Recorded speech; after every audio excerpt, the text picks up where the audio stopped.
Hello, everyone. This is Patrick Rostock. Well, first of all, I'd like to start off by apologizing for the poor quality of this video and probably the audio too. I realize that they're not in sync. The video kind of lags behind the audio quite a bit, but bear with me. I hope that doesn't take away from what I have to offer. I'd like to talk to you today about a topic which I've always found very interesting, and that is thinking in a foreign language. Many people have said that, I've been studying a language for such a long time, and I cannot think in it. I always have to think through that, English filter or whatever their native language is.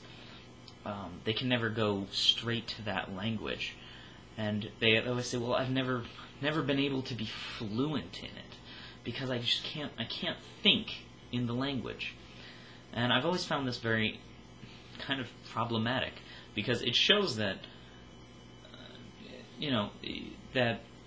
people assume that thinking in a language means that you're fluent in it, and honestly, I've seen that definition written many times.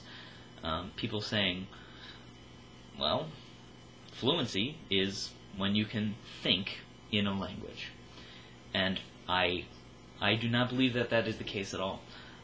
Children, for example, who are first learning the language, they clearly, well, I'm assuming, I can't say, it's been a while since I was a child, but even older ones clearly are not fluent in whatever language they're learning, but obviously think in that language.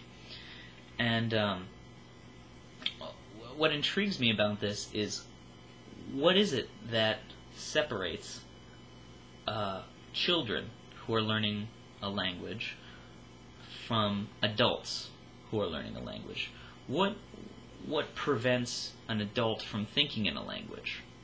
And the only real factor I can see is the influence of the adult's native language on the situation. That's really the only difference. A lot of people would say maybe it has to do with the vocabulary absorption rates. Kids can learn 150 words in a day and commit them to long-term memory, and adults can only learn about 11 or 12. Well, I think this does influence how quickly you can learn a language. I don't believe at all that this influences thinking in a language. I can think in languages that I barely know, but it's the limited vocabulary is not what prevents you from thinking in a language. Children, if with the limited vocabulary they know, will kind of just fill in the rest with the sounds that they've heard. They'll fill in the rest with something, trying to get the meaning across. But it's clear that it's the same language. But how does the native language get in the way of thinking in a new language? Well, when we're young, we're obviously learning our language, and we're trained that when somebody shows us something and says, "What is this?" you immediately think, if you're a native speaker of English, it's pencil. What is this? It's a pencil. What is this? It's a pencil. And and you get in the habit of doing that whenever somebody shows you something. Obviously, you get in the habit of thinking in English first, and you get very good at this. You get very, very good at thinking in English first, and English only. So when you're an adult, or in your early teens, and you begin taking a foreign language class, you've already got English in your brain, and you have this habit of thinking in English first. And then you're taking this new language, and you're kind of trying to cram it in there. You're trying to make these associations. Okay, If you're learning French, you know, you learn dog is chien, and cat is un chat. And you learn all these things and you make these associations, but the English is still there. And most people, you know, do not think in French while they're learning French. They still go through the filter of English. And what it is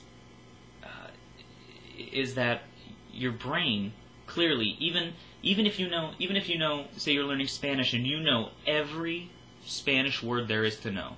You know every English word, and you know every Spanish equivalent, and you know every phrase, and you know every idiom, but you still have both English and Spanish in your brain. You're obviously still going to have that filter because you've been speaking English longer than you've been speaking Spanish, and your brain is, if you haven't broken the habit, going to think in English first. And so, how do we stop this? What is it that makes us think in a new language? Stuart J. Raj, who also has lots of unbelievable videos on here on YouTube. If you get the chance to look him up, I highly recommend it. In one of his interviews, he discusses thinking on the level of meanings instead of on the level of words. That is what we're striving for, or that is at least what I'm striving for. And if you're learning a new language, this probably should be what you're striving for too. And so really, what you're trying to do is the way. Well, let me clear this up. The way I would say that you learn to think in a new language does not matter how long or how hard you study your target language. What it has to do with is your ability to break the habit of thinking in your native language, or, as he puts it, disassociating yourself from your native language.